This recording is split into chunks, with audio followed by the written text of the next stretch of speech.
حضرت عیسی علیه السلام یو سپینګیره نورانی چهره وا سړی وکتلو، عبادت یې کولو، وایي ډېره ښایسته چهره الله درکړې ده، وایي دا د عبادت برکت دی. وایي دومره وخت راسې زه تا وینم ته عبادت کوې، ته ځان نه دلته کور ولې نه جوړوې؟ وایي عیسی علیه السلام ما د موسی علیه السلام او د ډېرو پیغمبرانو خدمتونه کړي دي.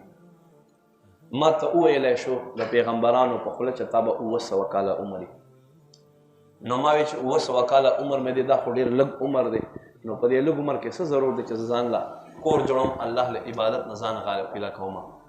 نو حضرت عیسی علیه السلام ورته وفرمیل ما نه بعد چې کوم نبی کوم رسول را روان دی د هغه امت په زیات نه زیات 100 کاله عمر وي، خو دا خلک په بیا هم ځان له محلات جوړوي. دا خلک به ځان له هم مقصد ده دی زمونږ په دې معاشره کې 2 قسمه خلک دي.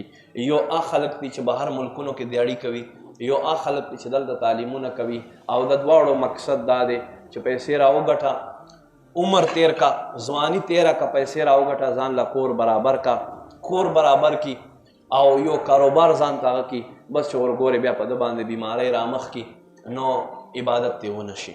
هغه عبادت جون چې کوم وي هغه زمونږ په مزدوریو کې تیر شي، داسې تیر شي چې هغه فرض هم مسلمان پکې ادا نه کړي. ما عزتمندو سحر میں تفسیر کوي نبی پاک صلی الله علیه و آله وسلم فرمایي وای تاسو په دنیا کې د خپل خېټې غم راخیستی تاسو نه ګورئ د الله دې بے زبانه مخلوق ته تاسو وګورئ یو مرغه ته چې سحر دی له پنجرې نه د خپل لجال نه پاسي خالی خېټه وړي او چې ماښام راځي ډکې راوړي. نو ای انسانه ته په ما باندې توکل او باروسه ولې نه کوي؟ بهرحال دا یو ځان لا موضوع دی. ما عزتمندو نن موږ مسلمانان څه کوي؟